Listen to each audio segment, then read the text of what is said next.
प्रभु यीशु मसीह की स्तुति हो।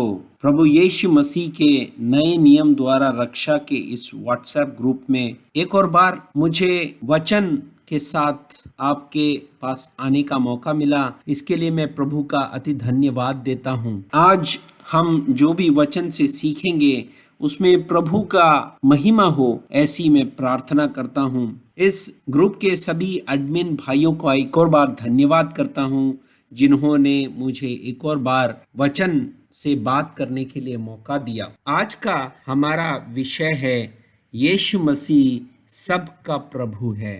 हम इन संदेशों के द्वारा आपको हमेशा यह बताने की कोशिश करते हैं कि एक ही प्रभु है और एक ही आशा है और एक ही मंडली है प्रभु की। प्रभु का काम करने का समय और काम करने के नियम अलग अलग हुए हैं, लेकिन एक ही प्रभु है और एक ही के द्वारा सबका उद्धार होता है। जो लोग प्रभु को 2 और 3 और कईयों में बांट देते हैं, उनके लिए यह भी जरूरत पड़ती है कि वो अलग अलग मंडलियों में भी लोगों को बांट देते हैं। जैसे कि त्रिएक का प्रचार करने वाले कहीं पासवान सबको सिखाते हैं कि यहूदियों के लिए यहोवा और जातियों के लिए प्रभु यीशु मसीह है। तो ये 2 अलग अलग व्यक्ति हैं और 2 अलग अलग मंडली है, ऐसा सबको सिखाते हैं। लेकिन आज हम वचन से जिस भाग को देखेंगे उसमें हमें साफ पता चलेगा कि प्रभु एक ही है और सबका प्रभु यीशु मसीह है। प्रेरितों के काम 10वां अध्याय। हम इस वचन को पढ़ने के समय हम देखेंगे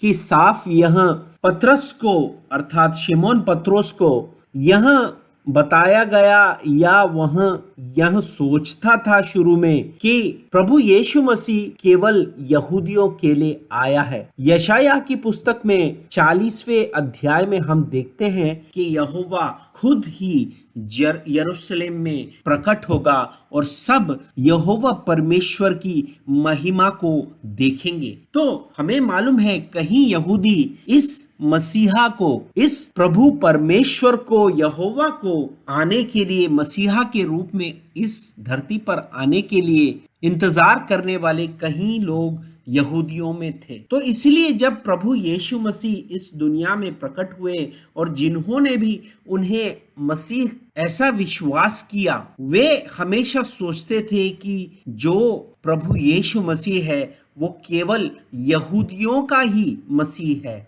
लेकिन इस अध्याय में हम पढ़ते हैं कि कैसरिया में कुरनेलियस नाम का एक व्यक्ति था, जो इतालियानी नामक एक पलटन का सूबेदार था। वह एक भक्त था, वह यहूदियों के परमेश्वर को मानता था और यहूदी लोगों को बहुत दान देता था। तो उसने दिन के 3रे पहर के निकट एक दर्शन देखा और उसमें देखा कि परमेश्वर का एक स्वर्गदूत उसके पास आकर कहता है कि हे कुरनेलियस, तेरी प्रार्थनाएं और तेरे दान परमेश्वर के सामने पहुंचे हैं और याफा में एक मनुष्य को भेजकर शमौन नाम का एक व्यक्ति है जो कि पतरस कहलाता है, उसको बुलवा ले। शमौन चमड़े के धंधा करने वाले एक व्यक्ति के घर में, जो समुद्र के किनारे था, वहां पर रह रहा था। तो जब स्वर्गदूत ने उन्हें यह बात बताई तो उन्होंने 2 सेवकों को भेजकर शमौन को बुलवाने के लिए याफा को भेजा। अब यहाँ हम देखते हैं कि पतरस उस समय एक नींद में चले जाते हैं और एक दर्शन देखते हैं और उस दर्शन में यह देखते हैं कि आकाश खुल गया और एक पात्र बड़ी चादर के समान चारों कोनों से लटकता हुआ पृथ्वी की ओर उतर रहा है, जिसमें पृथ्वी के सब प्रकार के जंतु और आकाश के पक्षी हैं। और उसे एक ऐसा शब्द सुनाई देता कि हे पतरस, उठ, इनको मार के खा। परंतु पतरस ने कहा, नहीं प्रभु, कदापि नहीं, क्योंकि मैं कभी भी कोई अपवित्र या अशुद्ध वस्तु को नहीं खाता हूँ। फिर दूसरी बार उसे यह शब्द सुनाई दिया और तीसरी बार भी यह सुनाई दिया और तीनों बार पतरस ने ऐसा ही कहा। इसके बाद उसका मन में यह दुविधा थी कि यह दर्शन क्या है। उसे यह समझ में नहीं आया कि क्यों ये दर्शन उसने देखा। पर उस समय जिन्होंने जो कुरनेलियस के घर से आए थे वो वहां पर पहुंचे और पवित्र आत्मा ने उससे कहा, प्रभु यीशु मसीह ने उससे कहा कि उठ और जो 3 मनुष्य तेरी खोज में आए हैं उनके साथ तू उठकर जा और बेझिझक उनके साथ में चला जा। तो पतरस उतर कर जब उनके साथ में गया तो उन्होंने उनसे पूछा कि तुम क्यों आए हो, और उन्होंने बताया कि कुरनेलियस जो कि सूबेदार है उसने उन्हें भेजा है ताकि वह पतरस से वचन सुन सके। सो पतरस उनके साथ में गया और वह दूसरे दिन वह कुरनेलियस के पास कैसरिया में पहुंचा। तो उन्होंने उसका बड़ा स्वागत किया और जब पतरस भीतर आया तो कुरनेलियस ने उसे भेंट की और उसके पांव में पड़कर प्रणाम किया, क्योंकि वह जाति में से था और उसने अभी तक दर्शन पूर्ण तरह से उसको नहीं मिला था, तो वह जातियों के काम कर रहा था। पतरस ने उसको बोला कि खड़ा हो जा, मैं भी मनुष्य ही हूँ। आज जो कहीं जो बड़े जो क्रिश्चियन नेता नहीं करते हैं वह काम उस पतरस ने किया। उसने कहा मैं केवल एक मनुष्य हूँ। एक पवित्र आत्मा के आने से कोई बड़ा आदमी नहीं बन जाता है, वह केवल एक मनुष्य ही रहता है और हमेशा उसे एक मनुष्य की तरह ही रहना चाहिए। यह हमें पतरस से सीखने को मिलता है। उसने कहा कि तुम जानते हो कि अन्य जाति की संगति करना या उसके यहाँ जाना यहूदियों के लिए अधर्म है, परंतु परमेश्वर ने मुझे बताया कि किसी मनुष्य को अपवित्र या शुद्ध ना कहूं, अशुद्ध ना कहूं। तो यहाँ पे बड़ा ध्यान दें, अब तक पतरस क्या सोच रहा था? अब तक पतरस यह सोच रहा था कि प्रभु यीशु मसीह केवल यहूदियों का प्रभु है, प्रभु यहोवा है। यह बात हमें बहुत ध्यान से समझनी है इस बारे में, क्योंकि उसने तो एक ही प्रभु माना था अपने जीवन भर, वह प्रभु यहोवा परमेश्वर अकेले था और उसे यह मालूम था कि प्रभु यहोवा परमेश्वर ही एक मनुष्य के रूप में मसीहा बनकर इस धरती पर आया है, उसके लिए और कोई प्रभु नहीं है। लेकिन जब जातियों में जाते हैं तो वह कई तरह के अलग अलग विचार बना लेते हैं। तो हम यहाँ पर पतरस के द्वारा जानते हैं कि उनके लिए, जातियों के लिए ये प्रभु नहीं है, यह उनका विश्वास था, क्योंकि प्रभु यहोवा तो केवल इस्राएलियों का, यहूदियों का अकेले परमेश्वर है, यह ही उनका विश्वास था। लेकिन यहाँ पर प्रभु ने उससे क्या बोला कि परमेश्वर ने मुझे बताया है कि किसी मनुष्य को अपवित्र या अशुद्ध नहीं कहूं, इसलिए मैं जब बुलाया गया तो बिना कुछ कहे मैं चला आया। अब मैं पूछता हूं मुझे किस काम के लिए बुलाया? तो कुरनेलियस ने उससे कहा कि मैं पूरे 4 दिन हुए मैं अपने घर में तीसरे पहर की प्रार्थना कर रहा था कि देखो एक पुरुष चमकीला वस्त्र पहने हुए मेरे सामने आ खड़ा हुआ और कहने लगा, हे कुरनेलियस, तेरी प्रार्थना सुन ली गई है और तेरे दान परमेश्वर के सामने स्मरण किए गए हैं, इसीलिए याफा में आदमी भेजकर पतरस को बुला ले।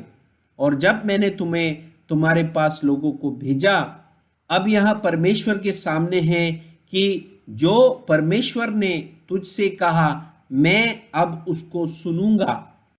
तब पतरस ने उससे कहा, अब मुझे निश्चय हुआ कि परमेश्वर किसी का पक्ष नहीं करता, वरन हर जाति में जो उससे डरता है और धर्म के काम करता है वह उसे भाता है। यहाँ पे बहुत ध्यान दीजिए, हमको बड़े ध्यान से यह बात सुनना है। किसकी बात हो रही है? यहोवा परमेश्वर की बात हो रही है।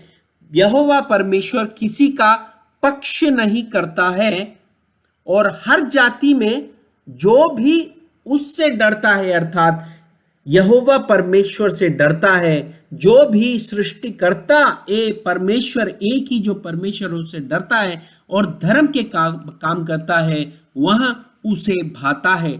जो वचन उसने इस्राएलियों के पास भेजा, जबकि उसने यीशु मसीह के द्वारा जो सबका प्रभु है शांति का सुसमाचार सुनाया। तो हम जानते हैं कि जो वचन उसने इस्राएलियों के पास भेजा, वचन ही परमेश्वर था, वचन परमेश्वर के साथ था, वचन ही परमेश्वर था, और वचन इस दुनिया में प्रकट हुआ एक पुत्र के रूप में। तो हम यहाँ पे बता रहे हैं, वो बता रहे हैं जो वचन उसने इस्राएलियों को भेजा, जबकि उसने यीशु मसीह के द्वारा जो सबका प्रभु है शांति का सुसमाचार सुनाया। यहाँ पर दो प्रभु नहीं है, यहाँ पे इस्राएलियों के लिए एक प्रभु और जातियों के लिए अलग एक प्रभु नहीं है। यहाँ पर कहा गया है कि वचन को इस्राएलियों के पास भेजा गया था, लेकिन यीशु मसीह के द्वारा वो इस्राएलियों का अकेले प्रभु नहीं है। प्रभु ही परमेश्वर है और प्रभु एक है। यह जिसे बताया गया, इस्राएलियों को बताया गया, जो कि सबसे मुख्य कल्पना है, वो उनके लिए अकेले प्रभु नहीं है, वो उनके लिए अकेले प्रभु परमेश्वर नहीं है, वह जातियों के लिए भी परमेश्वर है, क्योंकि वह सबका प्रभु है, एक ही प्रभु है। और फिर 39वें वाक्य में वह कहता है कि हम उनके सब कामों के गवाह हैं जो उसने यहूदिया के देश और यरूशलेम में भी किया, और उन्होंने उसे काठ पर लटका कर मार डाला। उसको परमेश्वर ने तीसरे दिन जिलाया और प्रकट भी कर दिया, सब लोगों को नहीं वरन उन गवाहों को जिन्हें परमेश्वर ने पहले से चुन लिया था। इन गवाहों को, इन शिष्यों को पहले से परमेश्वर ने चुन लिया था, अर्थात हमको, जिन्होंने उसके मरे हुए में से जी उठने के बाद उसके साथ खाया पिया। और उसने हमें आज्ञा दी कि लोगों में प्रचार करो और गवाही दो कि यह वही है जिसे परमेश्वर ने जीवितों और मरे हुओं का न्यायी ठहराया है। उसकी सब भविष्यद्वक्ता गवाही देते हैं जो भी उस पर विश्वास करेगा उसको उसके नाम के द्वारा पापों की क्षमा मिलेगी। तो पापों की क्षमा मिलेगी केवल उसके नाम के द्वारा। यह हमें बात बिठा लेनी है हमारे ध्यान में। 10वें अध्याय प्रेरितों के काम 43वें अध्याय में कि सब भविष्यद्वक्ता यहां गवाही देते हैं कि जो उस पर विश्वास करेगा उसको उसके नाम पर पापों की क्षमा मिलेगी। अब जो कोई उस पर विश्वास करेगा, वह क्या विश्वास करे कि वह यहूदियों का अलग प्रभु और जो जातियों के लिए वो एक अलग व्यक्ति प्रभु है? नहीं, वो सबका प्रभु है। यह विश्वास करना बहुत जरूरी है। वह यहूदियों का प्रभु था, वह परमेश्वर यहोवा था, वह वचन था, वह वचन जो इस दुनिया में जड़ और रक्त में प्रकट हुआ, अर्थात एक पुत्र के शरीर में होकर प्रकट हुआ, और उसके नाम पर सबको पापों की क्षमा मिलेगी, जैसा कि प्रेरितों के काम में 2 अध्याय में 38वें वाक्य में।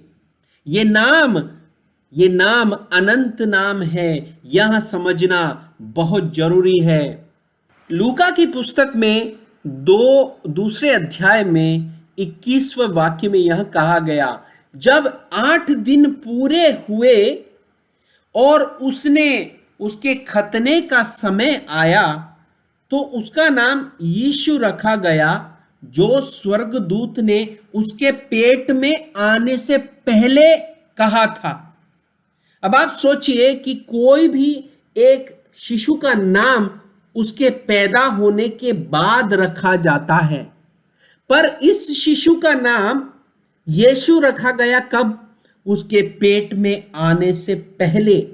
तो ये नाम इस पुत्र के इस दुनिया में तो क्या, मेरी अर्थात प्रभु यीशु मसीह के शरीर में जो मां बनी, वह उस स्त्री के पेट में भी आने से पहले यह नाम था। ये एक अनंत नाम है। इसीलिए उसने यूहन्ना की पुस्तक में 5वें अध्याय में 43वें वाक्य में हमसे कहा कि मैं अपने पिता के नाम पर आया हूं, तुमने मुझे ग्रहण नहीं किया। लेकिन एक व्यक्ति अगर अपने खुद के नाम पर आता है तो तुम उसको ग्रहण करते हो। तुम उसको ग्रहण नहीं करते हो जो पिता के नाम पर आया, जिसका नाम ही उसके पेट में आने से पहले उपस्थित था इस दुनिया में, इस ब्रह्मांड में। तो हम जानते हैं कि उस नाम, वह नाम अनंत नाम है। वो एक शिशु का जो उत्पन्न हुआ उसका नाम नहीं है, वो नाम पहले से था, जो पिता का नाम था, जो परमेश्वर यहोवा का नाम था। वह नाम प्रकट हुआ पुत्र के द्वारा। इसीलिए प्रभु यीशु मसीह ने 17वें अध्याय में भी 3 और वाक्यों में यही बात कही कि मैंने अपने पिता का नाम प्रकट किया है। तो हमने देखा कि पापों की क्षमा केवल यीशु मसीह के नाम से ही है और कोई नाम नहीं है। एक ही नाम है जिसके द्वारा उद्धार होता है, वह प्रभु यीशु मसीह का नाम है। कोई और उद्धार करता नहीं है, वह एक प्रभु यीशु मसीह है और वह सबका प्रभु है। यहां हमें प्रेरितों के काम 4 अध्याय और 12वें वाक्य में देखने को मिलता है। इसीलिए पापों की क्षमा के लिए जिसने भी प्रभु यीशु मसीह का बपतिस्मा लिया गया है, अभी हम ये वचन देख रहे हैं गलातियों की पुस्तक में अध्याय 3 में 27वें वाक्य में यह कहा गया, क्यों और तुम में से जितनों ने भी मसीह का, यीशु मसीह के नाम का बपतिस्मा लिया है, उन्होंने मसीह को पहन लिया है। और ना अब कोई यहूदी रहा, ना कोई यूनानी अर्थात जातियों में से रहा, ना कोई दास रहा, ना कोई स्वतंत्र रहा, ना कोई नर रहा, ना नारी रहा, क्योंकि तुम सब मसीह यीशु में एक हो। एक हो अगर तुम यीशु मसीह में हो, और यदि तुम मसीह के हो, तुम इब्राहिम का वंश और प्रतिज्ञा के अनुसार तुम वारिस भी हो। तुम जाति और तुम यहूदियों में बटे नहीं हो। तुम्हारा 2 प्रभु नहीं है, तुम्हारा एक ही प्रभु है और सबका प्रभु एक ही है, वो प्रभु यीशु मसीह है। वो अनंत काल का पिता है, वह आदि में था और वह ही अंत है, और कोई भी नहीं है। वह अनादि से परमेश्वर यहोवा ही है और कोई नहीं है। इसलिए मेरे भाइयों, पतरस और पौलुस सब चीख चीख कर हमसे कह रहे हैं। पौलुस हमसे इफिसियों की किताब में इसीलिए कहते हैं, और मेल के बंध में आत्मा की एकता रखने का यत्न करो। कई पासवान लोग आएंगे, प्रभु को अलग अलग व्यक्तियों में विभाजन करेंगे और मंडलियों का विभाजन करेंगे। किसी भी अलग अलग आत्मा से मत हो जाओ, क्योंकि एक ही आत्मा के मेल में तुम बंध जाओ और एकता हमेशा रखो। लेकिन एकता रखने के लिए तुम्हें एकता के सुसमाचार में आना पड़ेगा। एकता के सुसमाचार में आने के बिना जो भी एकता में आप जाओगे तो गलत सुसमाचार में जाओगे, और जिसके बारे में पौलुस बोलते हैं जो कि सुसमाचार है ही नहीं। जो सुसमाचार है ही नहीं, एक ही सुसमाचार है और इसीलिए पौलुस कहते हैं कि मेल के बंध में आत्मा की एकता को रखने का यत्न करो। इफिसियों की किताब 4 अध्याय में वहां कहते हैं 4 वाक्य में, एक ही देह है और एक ही आत्मा है जिसे तुम बुलाए गए थे, और अपने बुलाए जाने से एक ही आशा है। यहूदी के लिए अलग और यवनन के लिए अलग, और जातियों के लिए अलग, उनके लिए अलग अलग कुछ नहीं है। एक ही आशा है, एक ही प्रभु है, प्रभु यीशु मसीह सबका प्रभु है।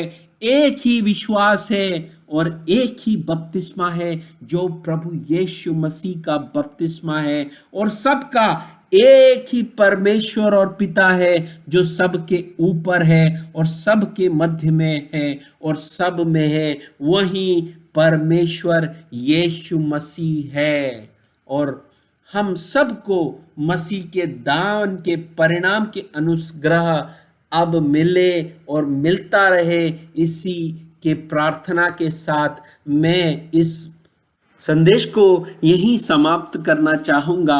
प्रभु यीशु मसीह हमेशा आपके साथ रहे और आत्मा में हम सब एक ही हो जाएं, एक ही प्रभु के हो जाएं, क्योंकि यीशु मसीह ही सबका प्रभु है। यह बात आपके मन में बैठ जाए, ऐसी प्रार्थना करता हूं। प्रभु यीशु मसीह आप सबको आशीष दे।